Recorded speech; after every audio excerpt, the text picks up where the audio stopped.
Universalist Church of Bowling Green. Whether you are here in person or online, we are so glad you are joining us today. My name is Valerie Brown. I've been a member for a long time, and I'm happy to be your service associate this morning. Just a little housekeeping item. Please set your cell phones to silent so that we can be present with each other this morning. We are a welcoming congregation. Whoever you are, however you identify, wherever you come from, and whoever you love, you are welcome here. Our Sunday services are different each week so that we can honor and learn from our wide array of traditions and beliefs. Today, our speaker is our own Reverend Deane Oliva.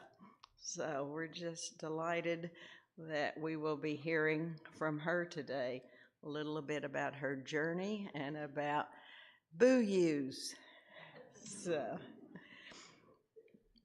though we walk our own path here in this place, on the land of the Osage, the Cherokee, the Shawnee, and the Yuchi, and now at this time, we journey together as one community.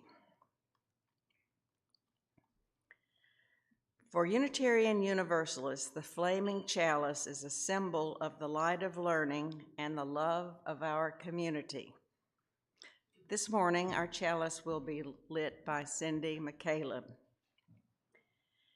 As our congregation's chalice is lit, please light your own chalice at home, if you have one, which I'm sure you do, and join us in singing hymn number 362, Rise Up, O Flame.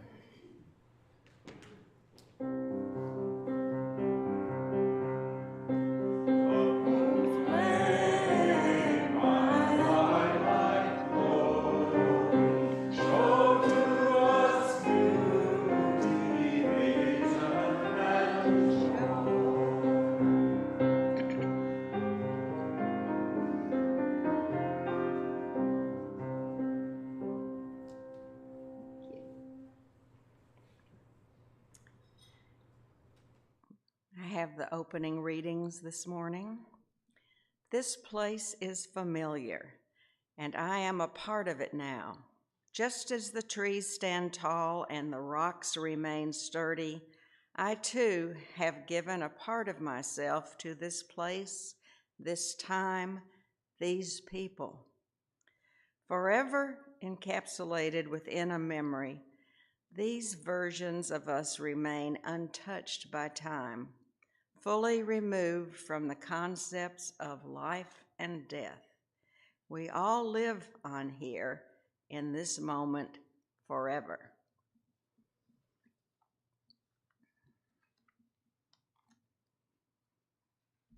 Okay, we will have our hymn this morning, and Forrest will lead us. Song leader, arm waver, etc. How many of you have left another religion before you came here? Quite a few of us. I love this in the opening hymn. It's 188. Come, whoever you are. I love this line in here. It says, "Worshipper, lover of leaving. Ours is no caravan of despair." So this is our hymn. We're going to do this in a round. This is 1, 2, and 3, and we'll all sing it through together once. And then I'll start you guys, and then I'll start you guys, and then I'll start you guys. And we'll keep going until probably one of you falls out, okay?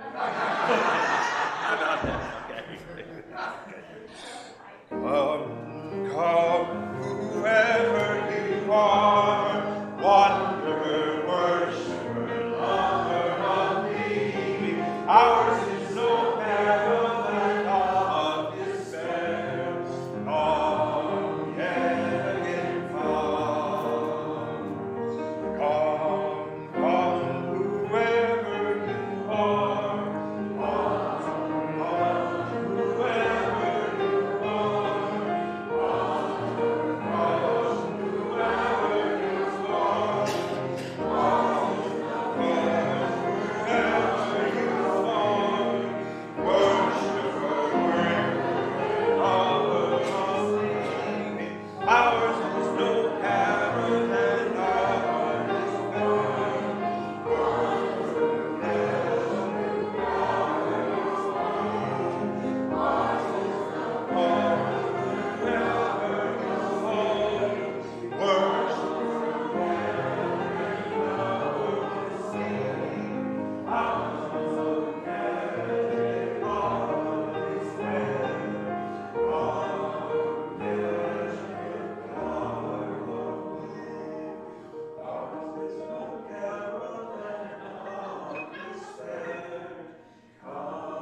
Well, that sounded very beautiful up here. So we're now going to have a story for all ages.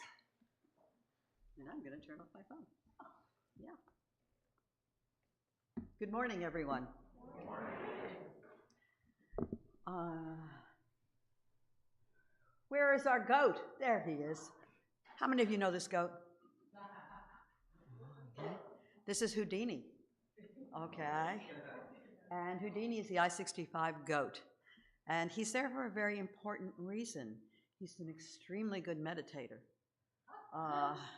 Think about this. The I-65 goat gets up, stands on the rocks on I-65 and watches everyone. No judgment, just stands there every day. And just from that ministry of presence, what happens? How did you feel when you saw Houdini, right?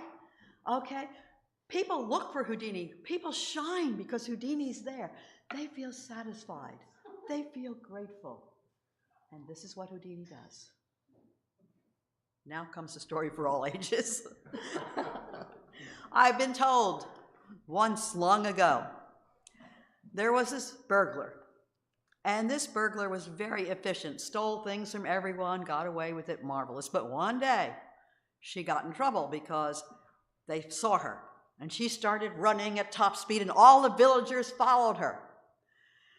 And she's running, doesn't know what to do. She's obviously going to get caught. So she sees a cave, and she sees a river. She runs into the river, runs out, rolls in the mud, comes up to the cave and sits. The villagers running past her stop and say, "Holy One, have you seen a burglar?" She ignores them, and she sits, and she sits. And people come back, okay? People come back and sit with her. She goes, "Oh, golly, what do I do now? Better keep sitting." And so she sits some more. And they think, "We've been sitting a long time. Let's bring some food and maybe some blankets too. We could bring some blankets and a pillow."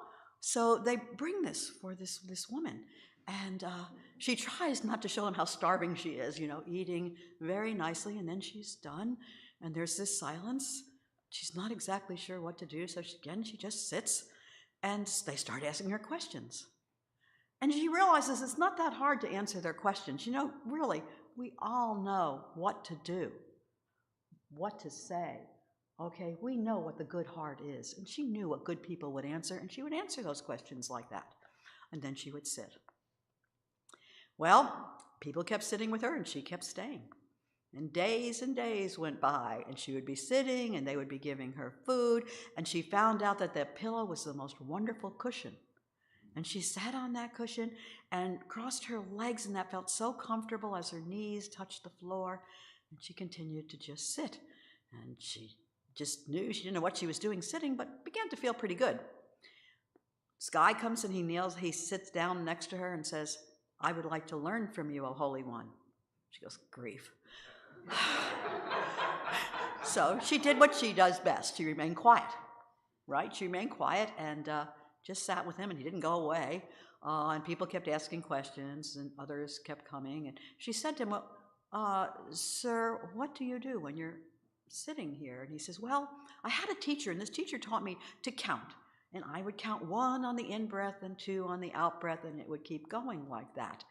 And she said, with a nod, she said, "That's a good idea. Let me try that."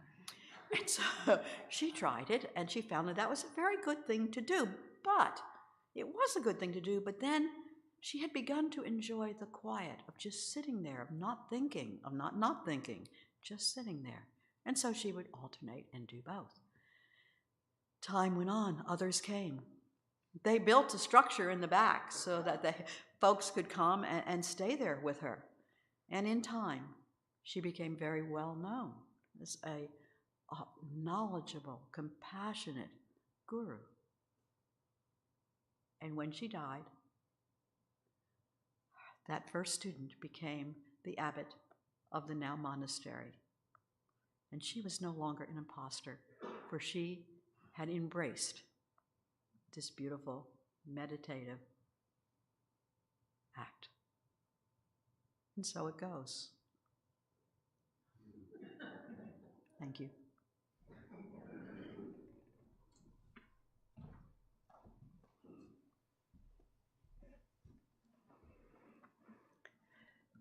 Thank you, Deanie. We will now have a few minutes for meditation, reflection, and prayer. Let's see. John, Frank, Ryan, Debbie. Thank you.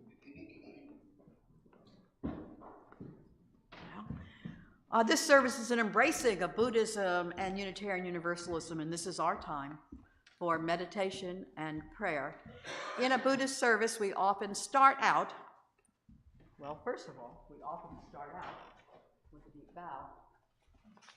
We bow to everyone, and then we also bow to our cushion, okay, as the place in which we are going to meditate. Many times, many people also start out with the 3 jewels. John is going to, there he is, John is going to do the 3 jewels for us. The 3 jewels of Buddhism are, I take refuge in the Buddha, in his learning, his enlightenment, his understanding of the human condition. I take refuge in the Dharma, the written words and teachings that have been carried through for the last 2,500 years.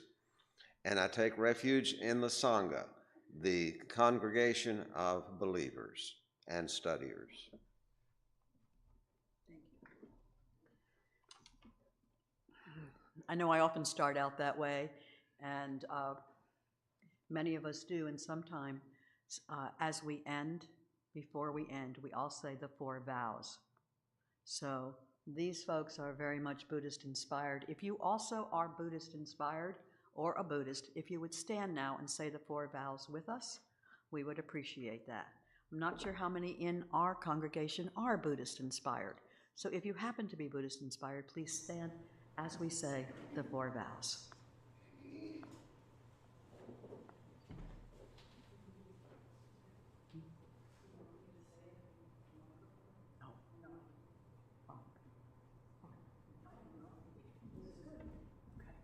We normally say them all together. Originally, we were going to do 1, 2, and 3, but since they're always all said as a group, as a chant, Yeah, we'll go ahead and do it as a chant. let's say it together. Beings are numberless. I vow to free them. Delusions are inexhaustible. I vow to end them. Dharma gates are boundless. I vow to enter them. The Buddha way is unsurpassable. I vow to realize it. Beings are numberless. We say it 3 times. Oh. Beings are numberless. I vow to free them. Delusions are inexhaustible. I vow to end them. Dharma gates are boundless. I vow to enter them. The Buddha way is unsurpassable. I vow to realize it. Beings are numberless. I vow to free them. Delusions are inexhaustible. I vow to end them. Dharma gates are boundless. I vow to enter them. The Buddha way is unsurpassable. I vow to realize it.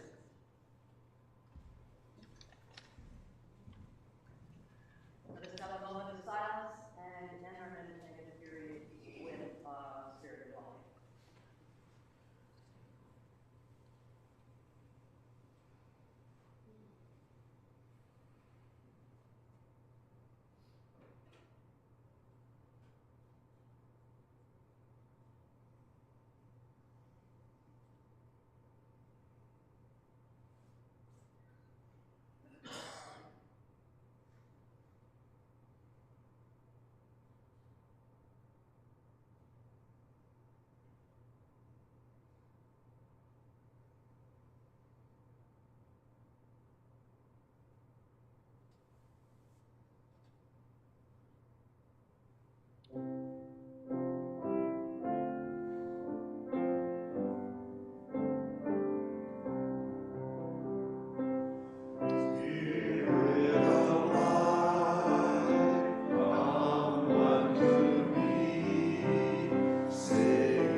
As I mentioned earlier, Unitarian Universalists have a wide array of beliefs, and the speakers at our Sunday services come from many traditions. Here to share her thoughts today, Reverend Deane Oliva. Deane.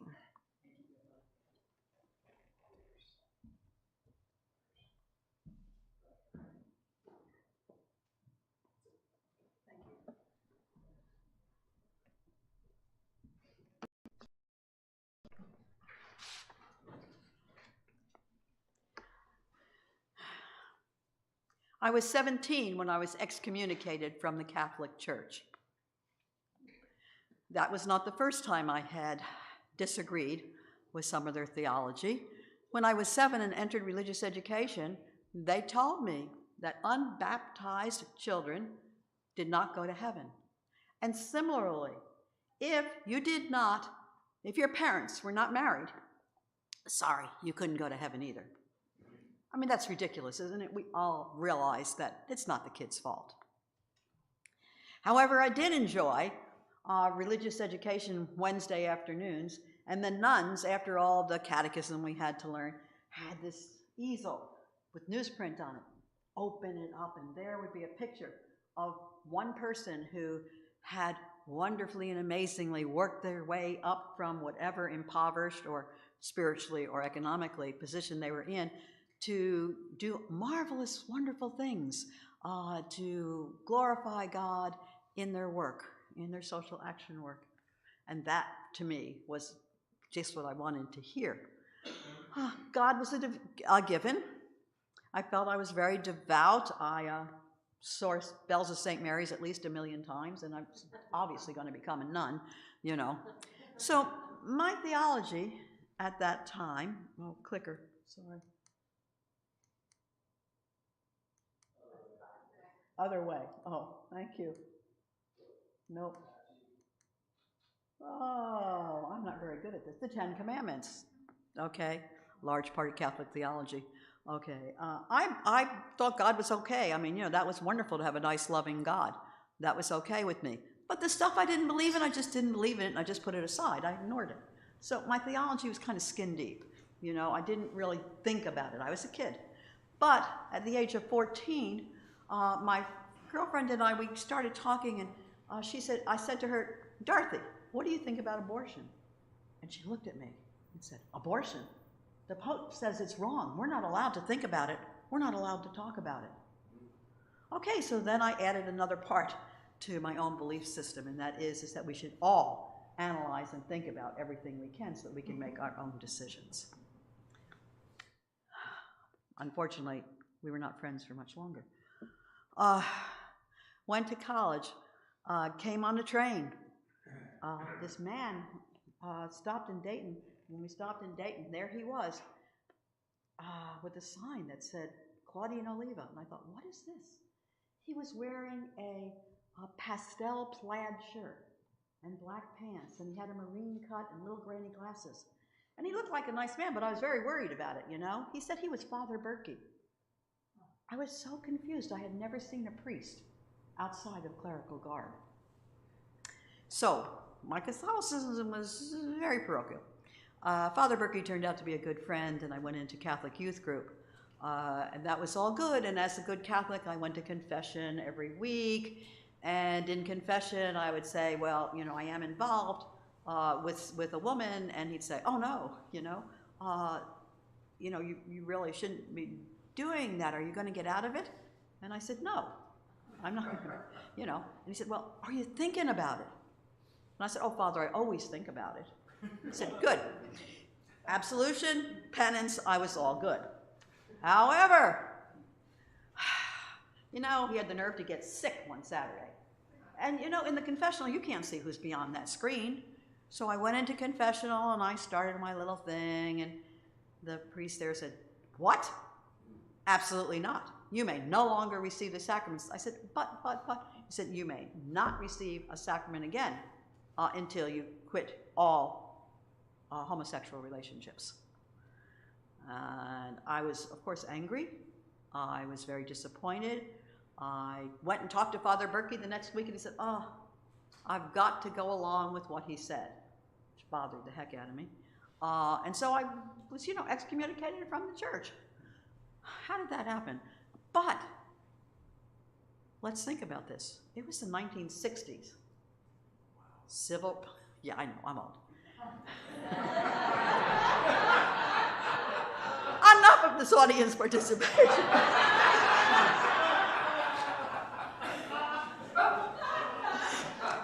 It was the 1960s, folks, the civil rights movement, right?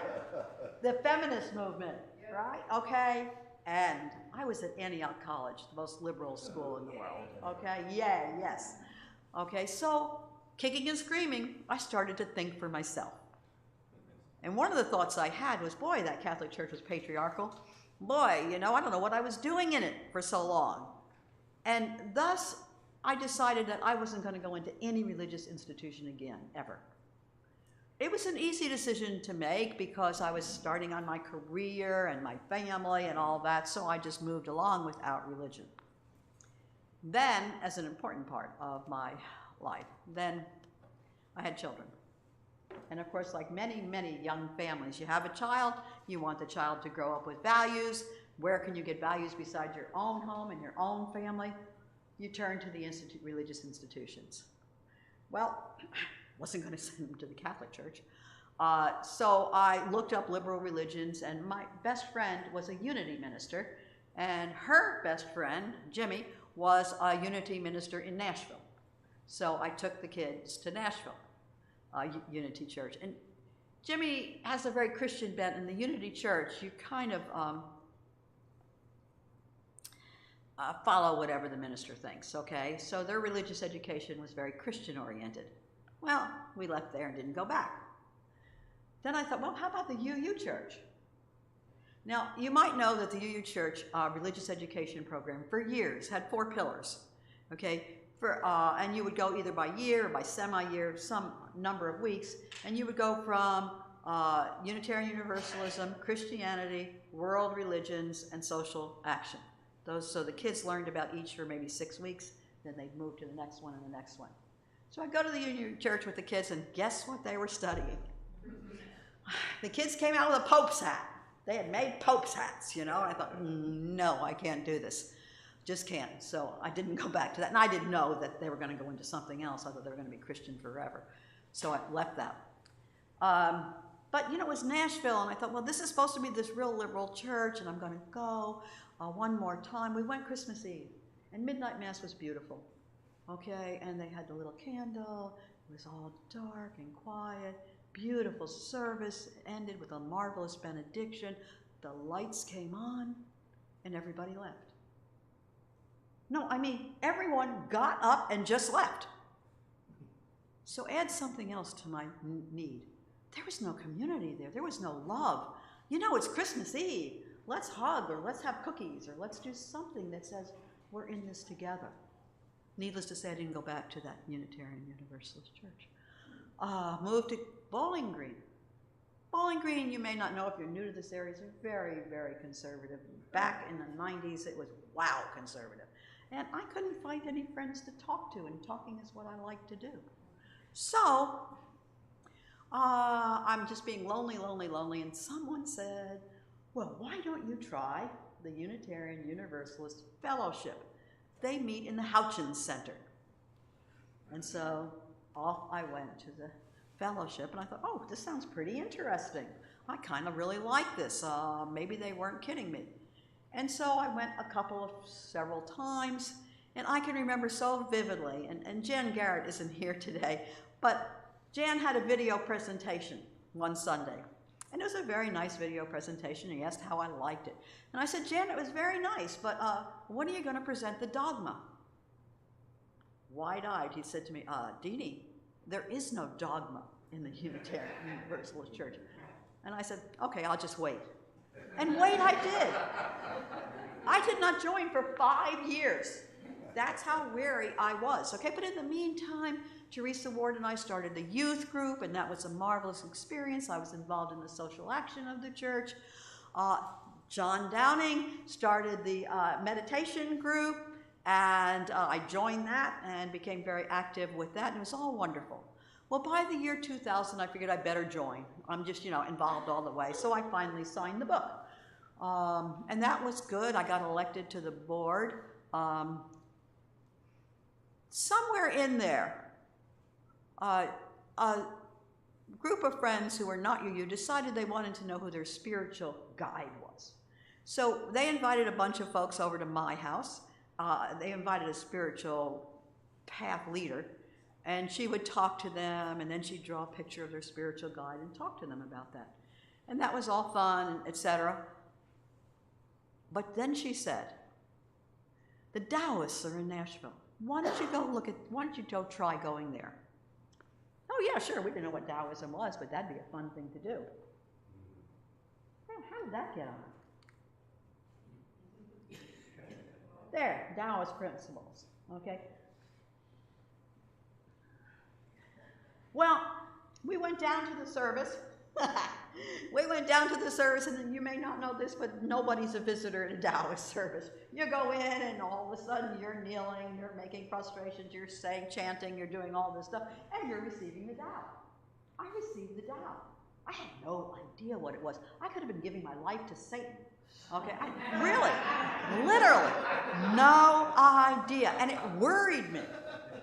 Okay, so a few weeks later when they said, hey, we're having a free retreat at the mountain, and the mountain, Smoky Mountains, every religious community in that area has a retreat center there. So I said, I'm going, I gotta find out more about this Taoism thing. So I went to a 3-day retreat at the mountain, and it was wonderful. I went to workshops. I realized, hey, I really do believe in Taoist philosophy. There's a lot of good things about it. Some, not so much, but that's just like Catholicism, right? But the one thing I did get introduced to is channeling. I had never heard of channeling. I had never seen channeling. And all of a sudden was this 24-year-old University of California student got up and started in a language I didn't know. And people started furiously writing down everything she said. And then she finished and collapsed, as channelers often do. And they transcribed it, okay, and looked for the hidden messages and all this kind of stuff. I got a copy of all of that. It was fascinating. I don't know. It's not in my belief system, but it's not in my belief system. It's kind of nice to see. So I went to the Taoist thing. Meditation was becoming important to me. UU is Unitarian Universalism. That's the teachings of Taoism. What's not to love? Kind of like Unitarian Universalism, the 7 principles. What's not to love? Right? They're beautiful. And they were home to me. I thought it was wonderful. I embraced the 7 principles.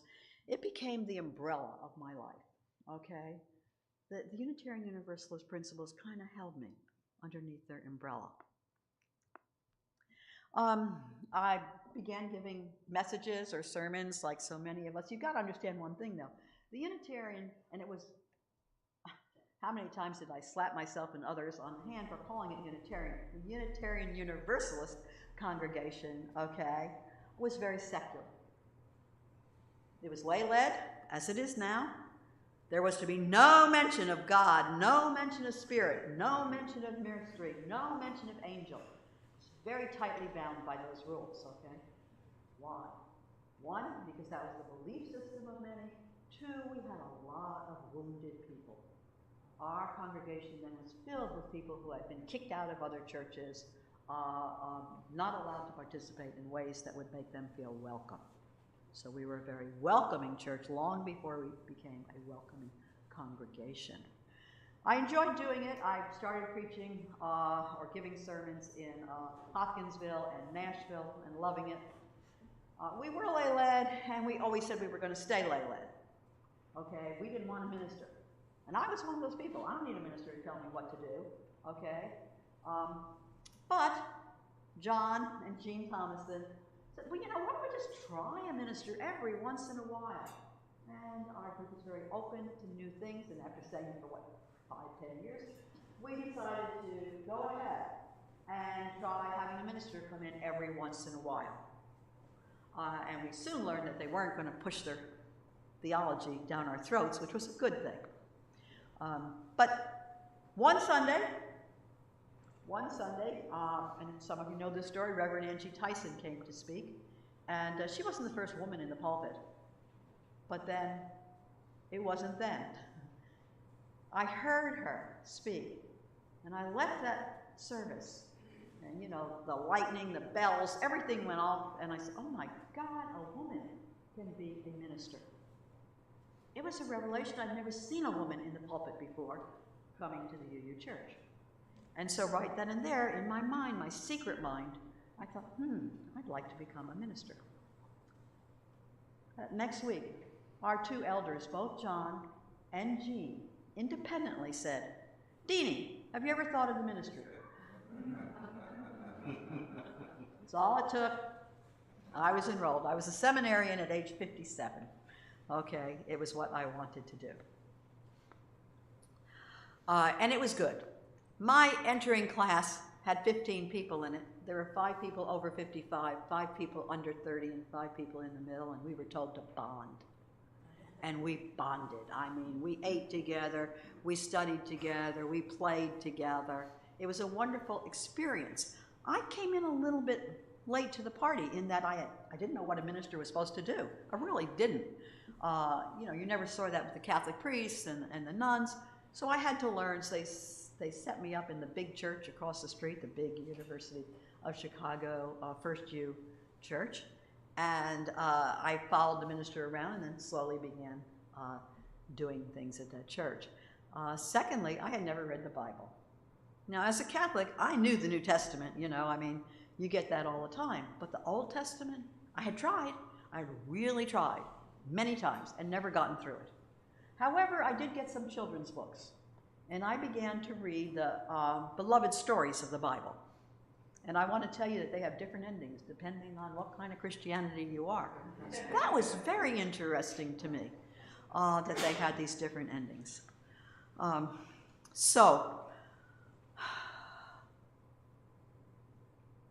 Learned a lot in seminary, went to Binghamton.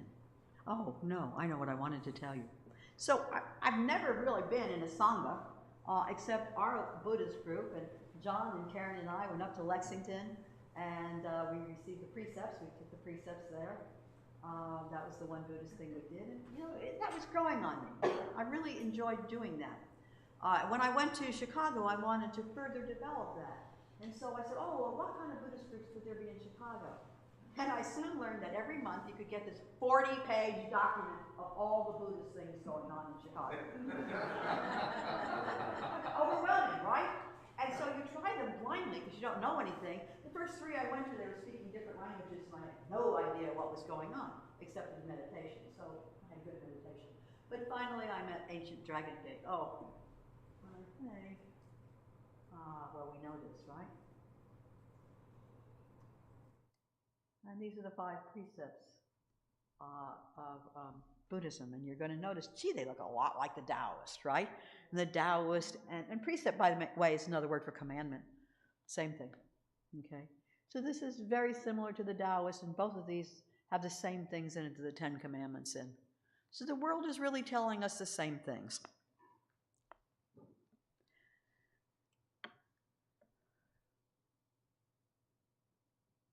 When I went to Binghamton, New York for my internship, my UU internship, I wanted to continue with my meditation practice and with learning more about Buddhism. I joined a group there where we had Dharma talks, and it was wonderful. But we also went down to New York to hear the Lama Surya Das talk. And the Lama Surya Das wrote Awakening the Buddha Within.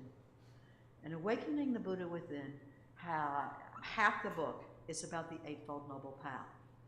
And let's just stop there just for a moment. We know the 4 Noble Truths, which is the foundation of Buddhism, right? Life is worth suffering. So life is all suffering. And you know what? We cause our own suffering. And you know, at first, I had a hard time wrapping myself around that. But something came up for me, and that's called road rage. How many of you have ever experienced that? I realized, though, that I would get so angry at this person and I'd be screaming and yelling in my car, and I was just being absolutely horribly upset. And I suddenly realized that I was causing my own suffering, right? I was upset, I was suffering, and I could stop my suffering, right? That guy couldn't hear me, that woman couldn't hear me. Okay, it was all within me to do something about it. And according to Buddhism, the Eightfold Noble Path is the way to go. I think I may have a slide. The Four Noble Truths, the Eightfold Noble Path. Okay. What did this give me? My umbrella. The Eightfold Noble Path became the spokes of my umbrella because they gave me more guidance as to what to do. They put better boundaries for me, for action, for thought. They were extremely helpful.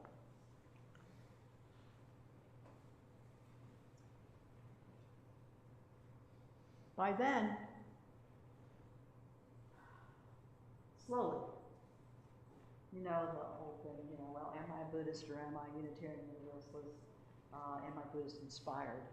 It finally got to the point where I had to say that I was a Buddhist because it was so much a part of me. And it wasn't a duality, it was an embraced whole. I am a Buddhist. I am a Unitarian Universalist Buddhist, or a Boo-U. And interestingly, the last survey I saw, 43% of Unitarian Universalists see themselves as Buddhist inspired at the very least. Okay, so. Oh, I put that up there for people who couldn't see it down there. I taught this course, 3 years ago, and loved it, learned so much from everybody. So, yeah, good. These are some areas that I started thinking about how Unitarian Universalism and Buddhism intersect for me. Okay? Well, we've already talked about dogma. Okay? Actually, the Unitarian Universalists are so freewheeling in believing what you need to believe that there's very little common ground of theology. It's an accepted ground of everybody's theology. Whereas Buddhism has a very clear view, a very open view of what their theology is and what their dogma is. I'm going to talk about some things, and I'm just not going to go through this. God, of course, in Unitarian Universalism, it's up to you whether or not you want to believe in God. In Buddhism, it depends on what strain of Buddhism you belong to. Our Western strain is clearly humanist. Our Western strain is mostly Zen. We do have some Tibetan Buddhists, but we are very Zen-like in our thing. And Zen, I'm a Soto Zen Buddhist. It's an engaged Buddhist, like Thich Nhat Hanh's, okay? Someone who says we need to translate Buddhism to our everyday life. We need to be very careful to act and behave and not just meditate. Meditation is one phase of it. But I want to look at history or ancestry, okay? Unitarian Universalism is a very young faith tradition, and we don't really have all these saints to look at on the easel, okay, to say, oh yeah, this is somebody I could believe in. We have a few, and then we argue about them too. Which, when we get, yeah. Digression, dogma, okay? We are so good at telling everyone what we don't believe, right? We are excellent at it. But ask, someone says, what do Unitarian Universalists believe? And you and you all, and even though you could tell them, it's more difficult, okay? So that's a very distinct difference. The dogma of Buddhism is much clearer, open but clear. History and ancestry. So we don't have much history as a faith tradition that people know and embrace. I can tell you about my trip to Vegas, and most of you probably don't know him, okay? And he is, Shannon. People that are very important in our faith tradition. But somehow, that's not that important to daily Unitarian Universalists. And yet, for Buddhists, ancestors, okay, the history is extremely important. And I have found that as I age, it's more important to me as well. Knowing that I get so much from those who came before me, knowing that they influence all of our lives, and how that influence is different from person to person, and knowing that I will soon be an ancestor. And what does that mean for me personally? So this is all very, very important. Ritual. You have rituals. We talk about water communion, flower communion, festival of lights. We have 4 that we celebrate here. But flower communion is probably, and water communion are the 2 that are most often celebrated at different times of the year. So there's nothing where that we all do together. Its ritual is haphazard, whereas in Buddhism, of course, there is much more ritual. Want you to realize if you're new, the chalice as our symbol? Nah, that's not really our symbol. That's just something a lot of us use. Okay, and you've noticed that we've changed it throughout the years. Don't get stuck on it. Kind of impermanence, Buddhists would like that it's impermanent. But we refuse to take something that physically material and make it our symbol. Spirit of life, wonderful song. Almost every church sings it, okay? But it's not our song. Okay, we just don't do that. So those rituals, that familiarity from one church to another, is missing in Unitarian Universalism, which I love.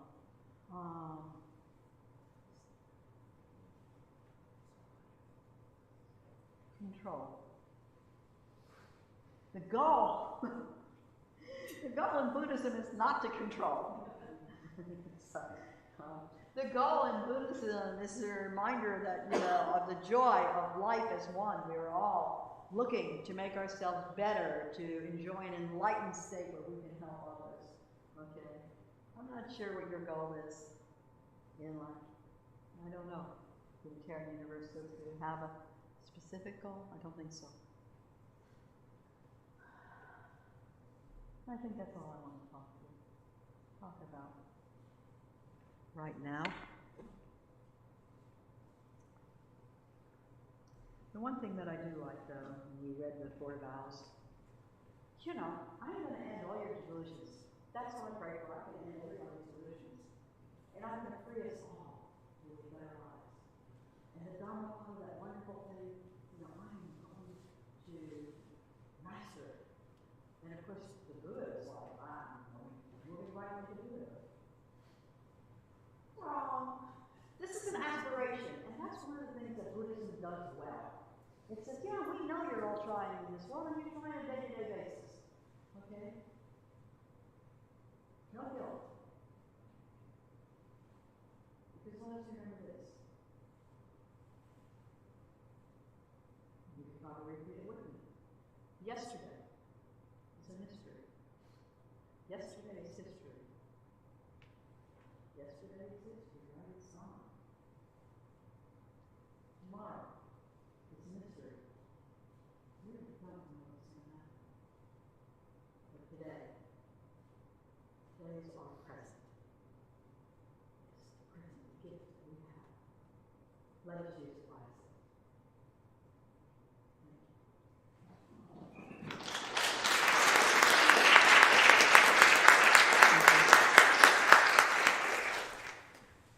We've got about 5 minutes. And Matt with the microphone, we said that we would take questions in 5 minutes. So this is the time for feedback from those of you who are here. If you have questions about Taoism, I refer you to Tim. Thank you.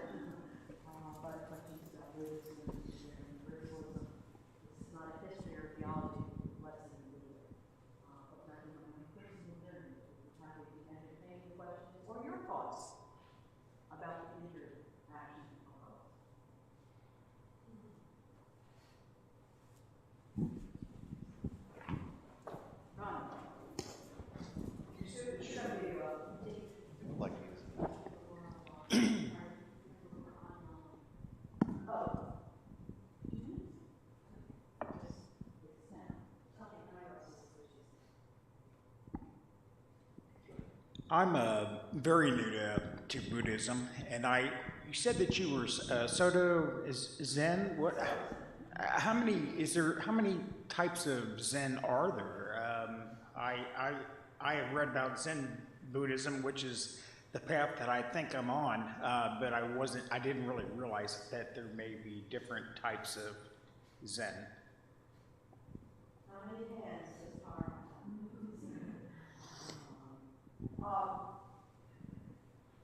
I don't know how many different types there are.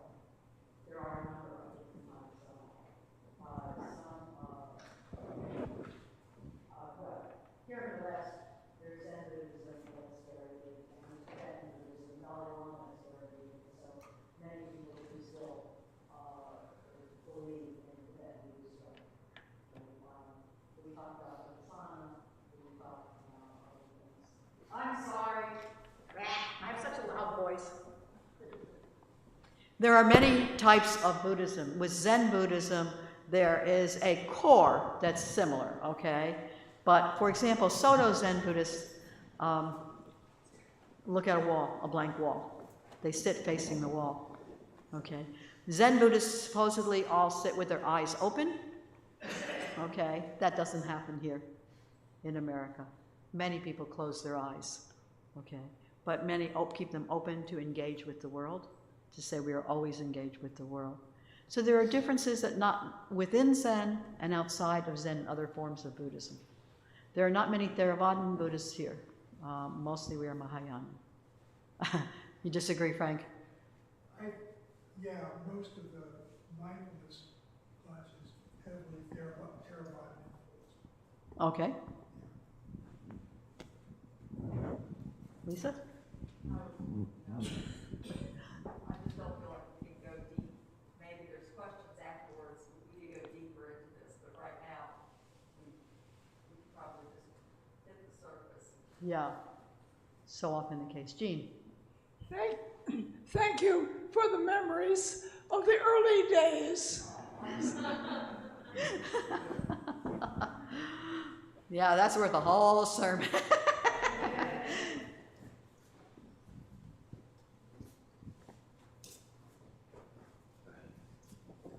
I just wanted to make the observation that the claiming of ritual we don't do, but like process theology, I feel like we are manifesting ritual with like the songs that we had before.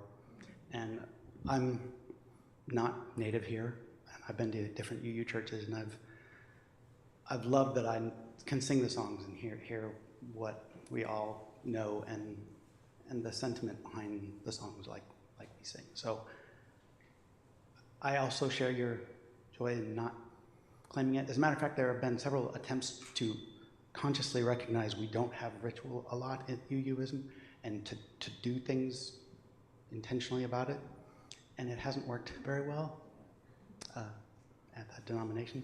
So I like the manifesting naturally of ritual. It is so hard to herd Unitarian Universalists. Right? Not so hard for Buddhists, though. Valerie, let's do one more question. Or one more I guess it's me, thanks. You used an image that I like, and it might be useful to most of us in here. I think you described your umbrella, kind of the canopy, and then you had the little spokes underneath that prop that up. So I guess we can each think that way, right? We've got a canopy, and then we've got those girders underneath. Yes. They help me, the spokes help me with the daily life practices, which is what I find missing in Unitarian Universalism. I need those extra attention, and maybe it's because I was raised Catholic where they told me exactly what to do in every single moment. But I do appreciate, and the spokes also, right speech. For example, it's not just lying, okay? My favorite example is if you go to the store and they give you the wrong change, do you go back and give it back to them? Things like that, just to think about. And of course, that's a much bigger question. Thank you all.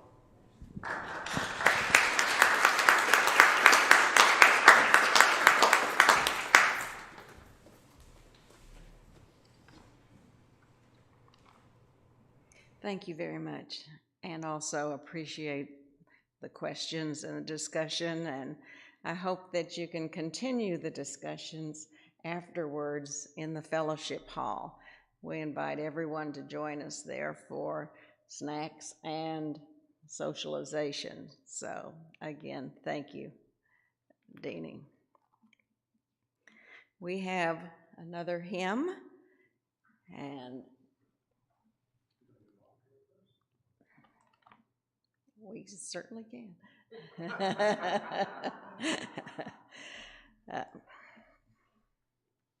This congregation and the work we do is supported by the voluntary generosity of all who contribute. The offering is a sacrament of the free church. Our greeters will now pass the collection plate. You may also use the QR code on the screen or donate via our website.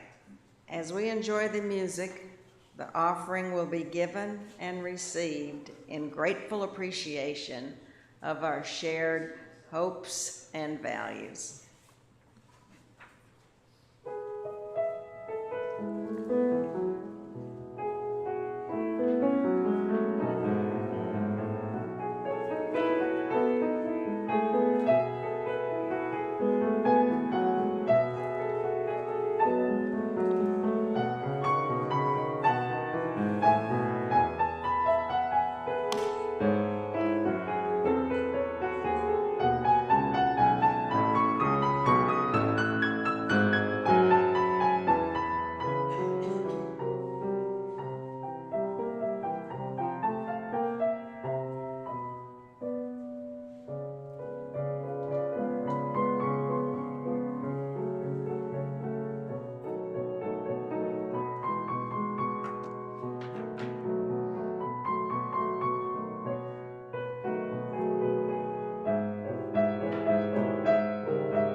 We thank you for these gifts. May we use them wisely in the service of our congregation and our community. We'd like to take a moment to thank all those volunteers who made this service possible today. Matt, Hazel, behind the scenes, we certainly appreciate all that he has done. We have our greeters today. We thank you. And thank you very much, Deane, for speaking today.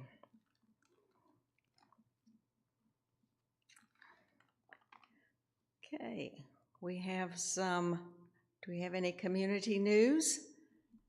I don't have any here except the Thanksgiving sign up.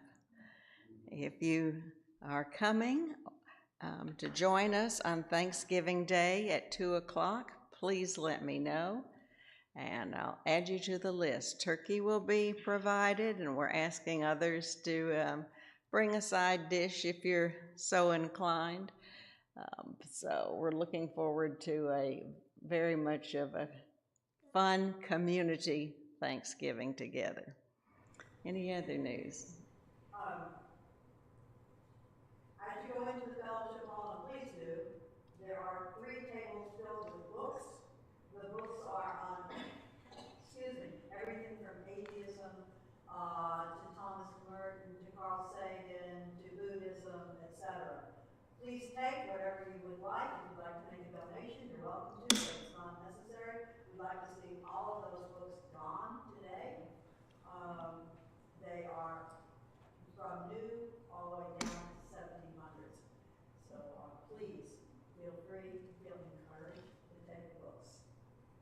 Thank you. Sharon. Today is the first of our second Sunday question and answers, although we may have a lot of questions for Deane after the service. So, but if you are interested at all about, in general, about UU, about this congregation, get something to drink and eat, and we're going to be at a round table off of the kitchen if you would like to join us. But honestly, Deane may have more customers for than we will.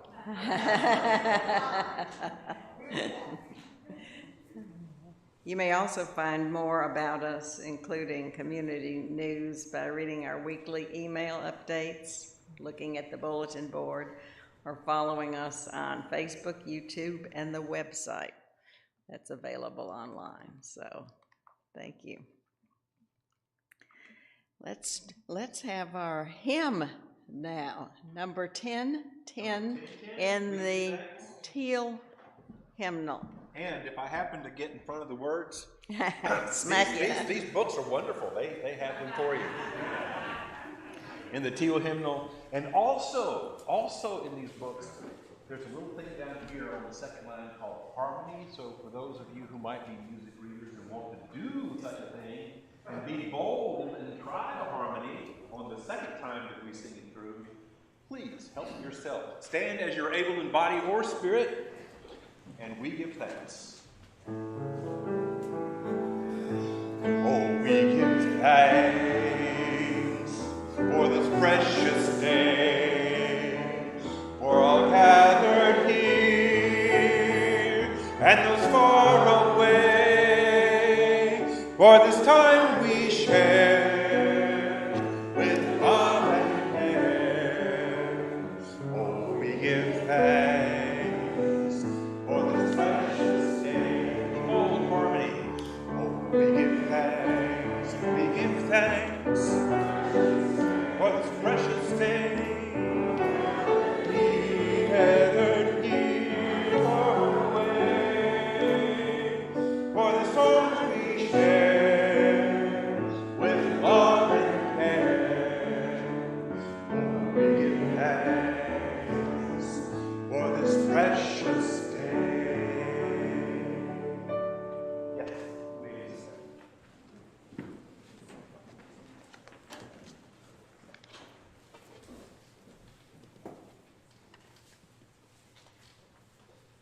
Our final reading. Eko-sattva means doing the best I can to respond appropriately to the ecological crisis, while not knowing whether anything I do makes any difference whatsoever. This deep commitment, along with non-attachment to results, is at the heart of the Bodhisattva path.